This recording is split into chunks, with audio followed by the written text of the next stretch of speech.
meriang. Maka dari itu mereka semua segera bergegas masuk ke dalam mobil untuk menuju tempat penginapan agar bisa beristirahat. Karena mereka ada banyak, maka dibagi jadi dua mobil. Niki menaiki mobil yang di dalamnya ada Poppy, Diaz, dan Cungkring yang sedang merekam video ini. Sedangkan sisanya ada di mobil lain. Tak lama dari itu, Niki seketika terkejut karena ada orang gila yang memukul kaca sambil bilang, "Wongso, Wongso."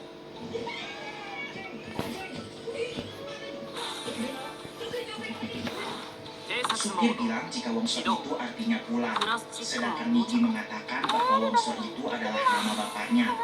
Entah apakah arti Wongso yang diucapkan oleh orang gila itu, ataukah itu sebuah peringatan yang menyuruh mereka semua untuk pulang ke Jakarta kembali.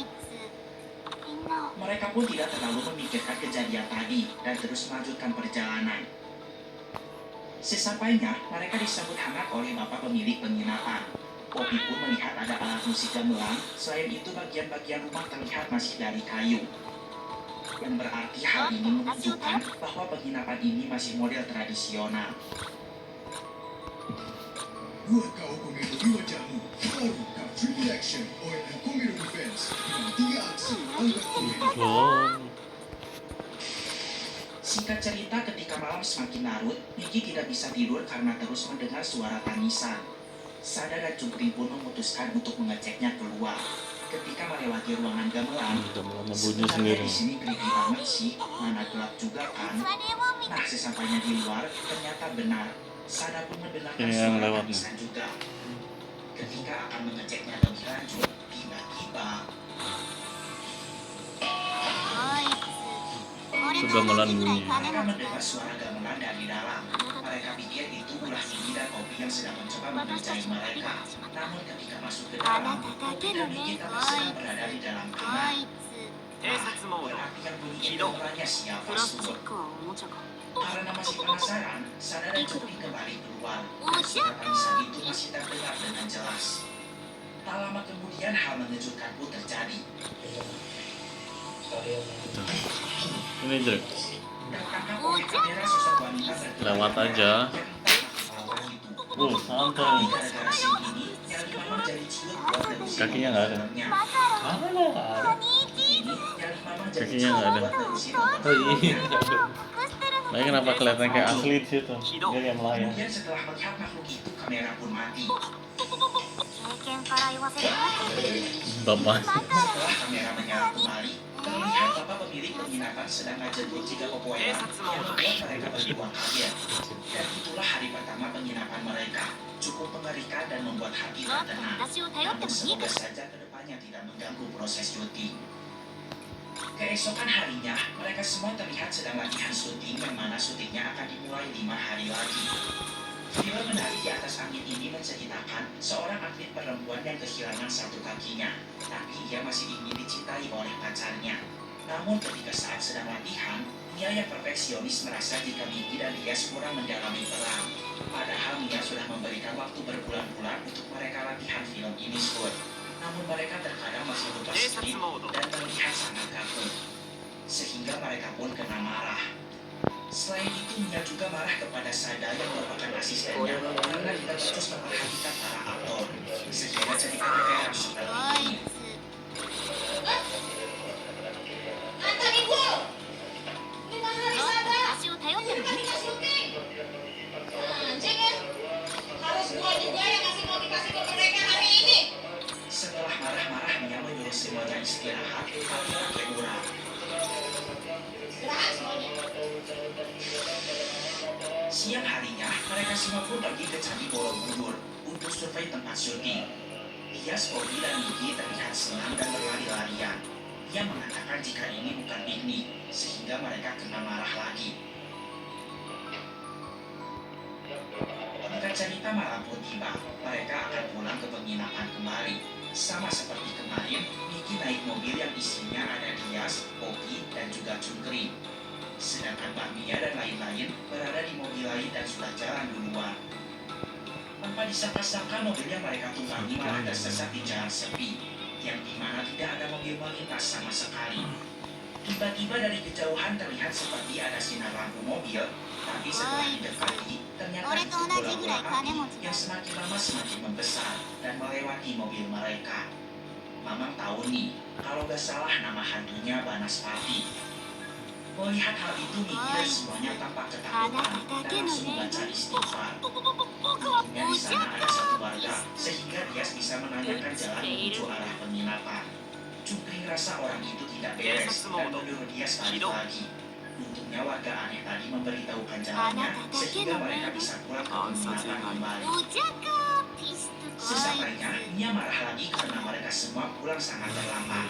Mia menuduh jika mereka datang ke diskotik dulu untuk dugem-dugem. Namun dia menepisnya dan dia menjawab bahwa mereka terlambat karena tersesat. Karena dia menjelaskan dengan nada sombong, maka saat itu dia hampir berkelahi dengan kru film lainnya. Untungnya banyak yang melerai sehingga perkelahian pun tidak terjadi. Keesokannya, mereka mencoba latihan lagi. Namun lagi-lagi Migi terlihat tidak bisa fokus, sehingga seketika blank dan lupa skrip lagi. Hal ini pun membuat Mia semakin marah. Proses latihan pun menjadi terganggu, ditambah kondisi Migi yang semakin meriang.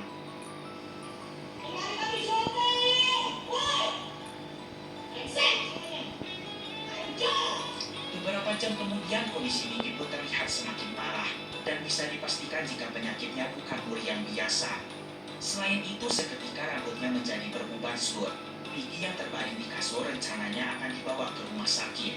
Namun yang mengejutkannya adalah saat akan digotong ke mobil, tubuh Migi seketika berubah jadi berat.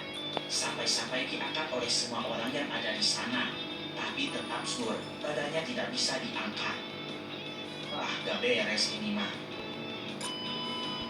Malamnya mereka semua kumpul di ruang tengah dan melamun berjamaah. Mereka kebingungan dengan apa yang terjadi pada Migi. Tiba-tiba terdengar suara dari kamar Migi seperti seseorang sedang nyindir. Dan ketika dicek, tanpa disangka ternyata itu Migi yang sedang nyindir. Luar Bener biasa. enggak? Yang asli yang atas nih. Tubuhnya pun sangat berbeda dengan Ada bayangannya Baju bukan? kan? Kayak baju, kayak kain ya. Semua orang takut dan menjauhi Migi. Tapi nggak ada bayangannya tuh. Mereka mendekatkan diri Kayak dan digantung. berusaha merekam. Tuh yang atas kayaknya asli ya. Yang bawah peragukan. Keesokan harinya, Cukri merekam Mia yang sedang curhat sambil marah-marah. Gara-gara kondisi Migi sekarang, otomatis jadwal syuting yang sebentar lagi mereka lakukan akan berantakan. Mia ingin ganti artis saja. Dia bilang jika banyak artis di luar sana yang lebih baik daripada Migi.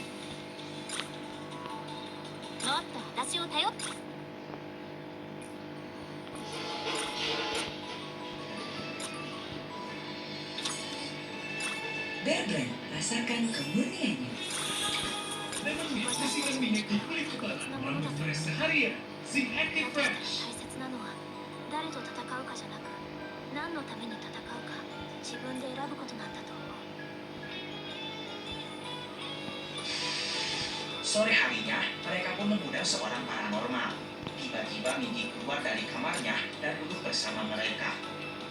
Di sini tampak si paranormal sedang berkomunikasi dengan makhluk yang ada di tubuh Migi. Paranormal pun mengatakan jika Migi dirasuki arwahnya Nyai Pramuda Wardani. Setelah itu Migi yang terasuki kembali masuk ke kamarnya lagi. 休みなのに経験から言わせてもらうと Malam pun datang. Simbah mencoba untuk berkomunikasi dengan Nyai Pramuda Wardani kembali. Ia pun membacakan sebuah mantra agar arwah itu keluar dari tubuh Migi. Namun arwah Nyai Pramuda Wardani menolak untuk keluar karena Migi adalah salah satu keturunan yang mewarisi darahnya Sur.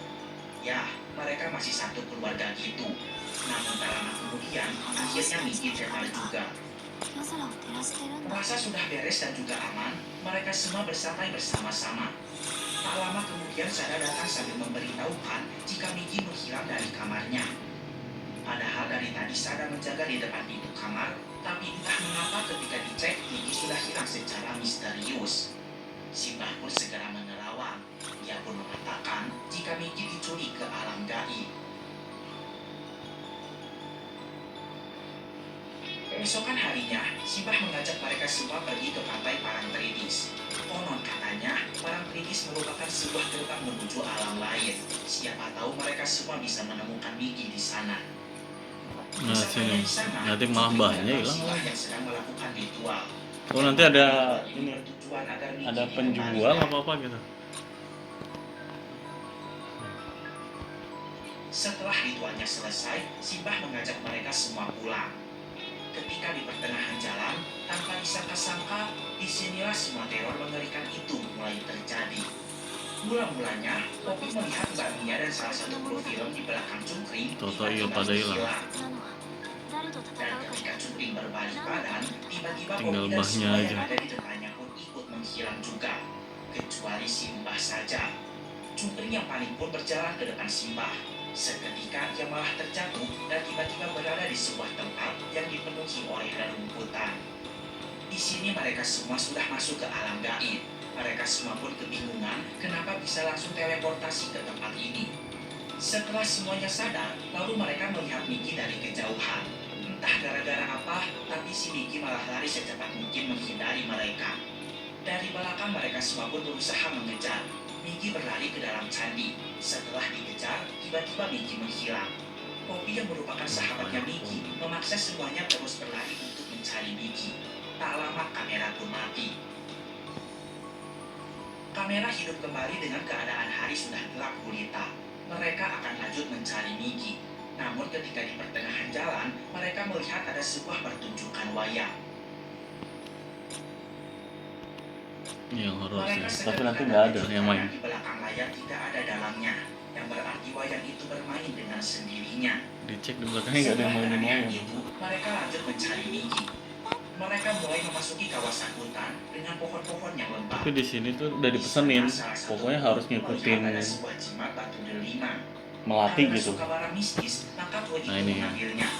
mulai Kemudian tergoda. jauh dari tempat tadi, kru film ini menemukan sebuah benda pusaka kembali, yaitu sebuah keris. Dia segera mengambilnya, Sini cobaan-cobaan. namun tiba-tiba tubuhnya terseret dan menghilang. Dari sini kita bisa belajar jangan mengambil suatu apapun yang bukan milik kita, apalagi di tempat-tempat yang keramat. Karena kejadian tadi, mereka sangat panik dan ketakutan.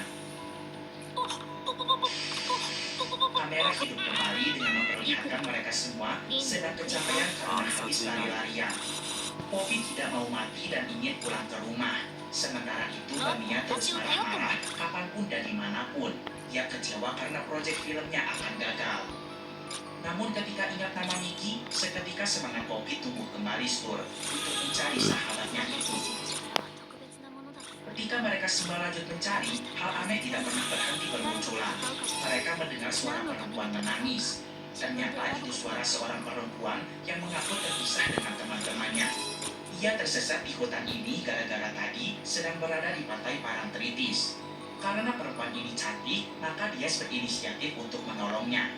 Dia akan menemaninya sampai dia bertemu dengan teman-temannya lagi.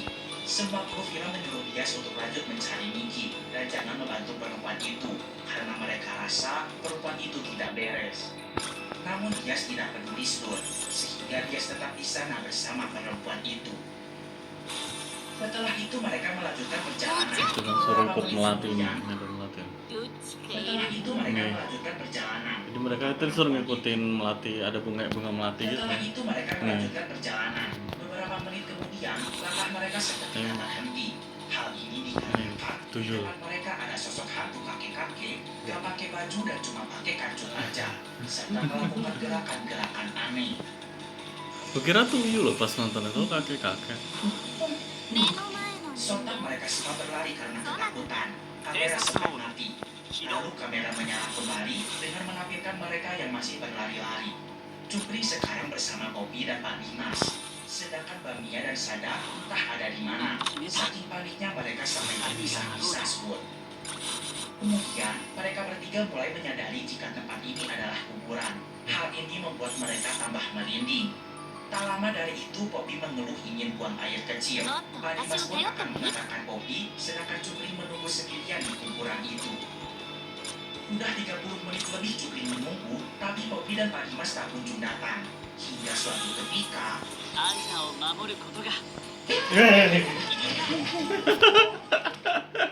Jump scare-nya di situ jadi. Ada si Ocong, muka hitam. Jupring sangat terkejut karena sosok pocong di hadapannya. Jupring langsung kabur dan meninggalkan kamera. Nah, yang terus terjatuh. ada ini keranda. Ini bagian jump scare. Karena kamera Iya, pocongnya masih tadi. nyala, pocong itu pun terekam sedang loncat-loncat. Gitu doang pergi. Pergi. Itu doang bang, sama. Nanti ada abis itu keranda lewat, bawa mayatnya si yang cowoknya itu, yang tadi Pak siapa tuh itu. Udah mau selesai nih perhatian. Dan mengambil kameranya. Setelah itu Jupring lari secepat mungkin. Ia pun bertemu dengan Sada dan Bamiya. Namun Jupring seketika tercengang ketika melihat Poppy ada bersama mereka. Yang ternyata dari tadi Poppy itu bersama Bamiya dan Sada Sur. Jadi Poppy yang tadi bersama Jupring dan Pak Dimas itu siapa? プラスチックは重たい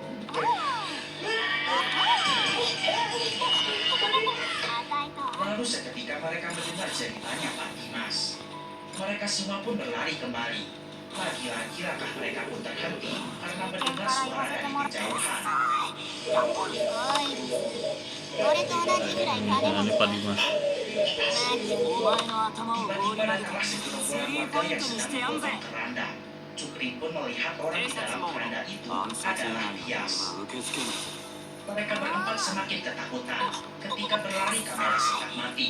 Kamera pun menyala kembali dan memperlihatkan mereka semua sudah sampai di sebuah tempat yang dimana di tempat itu sedang diadakan sebuah acara pentas tari. Mereka tampak terkejut ketika melihat Miki sedang ikut menari di tengah-tengah para penari tersebut. Poppy menyuruh Miki sadar dan ikut pulang bersama mereka. Namun Miki malah terus menari. Sada pun langsung mengangkat Miki lalu membawanya kabur sur. Bamiya, Poppy, dan Jupring ikut berlari dari belakang. Akhirnya mereka pun bisa menemukan Poppy. Namun tak lama dari itu, datanglah segerombolan prajurit bersama dengan ratu penuh bukutan ini. もっと Ratu 話を頼 mengatakan って jika もいいか mereka ら harus segera keluar dari tempat ini. Mereka bertanya, bagaimana cara menemukan jalan keluarnya. Ratu menjawab, jika hati mereka bersih, maka jalan keluar itu akan ada. Jika matahari terbit dan mereka masih ada di tempat ini, maka mereka akan terjebak selama-lamanya. Tentunya hal ini membuat mereka semua panik, apalagi sekarang sudah pukul 5.42 pagi. Bamiya yang frustasi pun berlari seedan mungkin agar bisa keluar dari sini. Namun tiba-tiba, Bamiya ditemukan sudah dalam keadaan duduk dan kakinya yang patah. Jupring menyuruh Poppy untuk memegang kamera, sedangkan dia akan menolong Bamiya.